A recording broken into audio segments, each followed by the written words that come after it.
আসসালামু আলাইকুম রহমতুল্লাহ।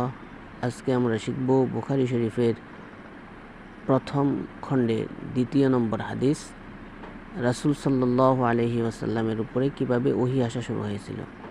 শুরুতে আমরা ইবারত পড়ব। তো দেখেন, হাদ্দাসানা আব্দুল্লাহ ইবনে ইউসুফ। ইমাম বুখারী রহমতুল্লাহ আলাইহি বলতেছেন, হাদ্দাসানা আব্দুল্লাহ ইবনে ইউসুফ। আব্দুল্লাহ ইবনে ইউসুফ বলেন, আখবারানা মালিক। তিনি বলেন, ইমাম মালিক রহমতুল্লাহ আলাইহি আমাদের সংবাদ দিয়েছেন, আন হিশাম ইবনে উরওয়া। তিনি হিশাম ইবনে উরওয়া থেকে, হিশাম ইবনে উরওয়া তার বাবা থেকে, তার বাবা আয়েশা রাদিয়াল্লাহু তাআলা আনহা উম্মুল মুমিনিন থেকে।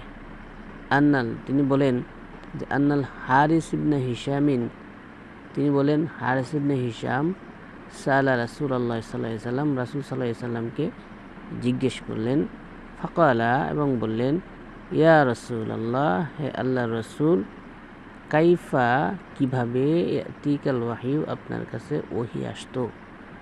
ফাকালা রাসূলুল্লাহ সাল্লাল্লাহু আলাইহি ওয়াসাল্লাম, তখন রাসূল সাল্লাল্লাহু আলাইহি ওয়াসাল্লাম বললেন, আহইয়ানান ইয়াতিনি মিসলা, আমার কাছে কোনো সময় ওহী আসতো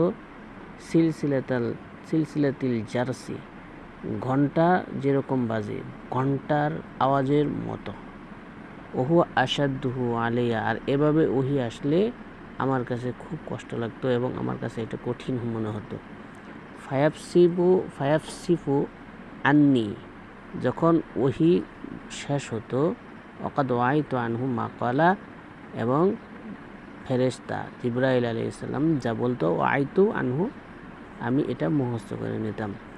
ওয়া আহইয়ানান ইয়াতামাসসালু লিল মালাকু রাজুলান, ওয়া আহইয়ানান, এবং কোনো সময় ইয়াতামাসসালু লি, আমার কাছে ফেরেশতা মানুষের আকৃতি ধারণ করত।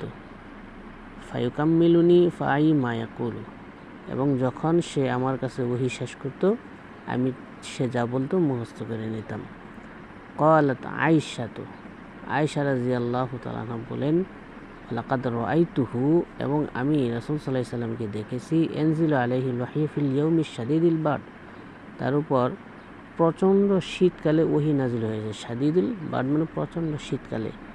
প্রচণ্ড শীতকালে ওহী নাজিল হওয়ার পরেও ফায়াফসিফু আন্নি, যখন ওহীটা নাজিল হওয়া শেষ হতো, ওয়া ইন্না জাবিনাহু লা তাফাসসাদু আরকান, রাসূল সাল্লাল্লাহু আলাইহি ওয়াসাল্লামের দুই গাল চুগল মুবারক ঘামে ভিজে যাইত।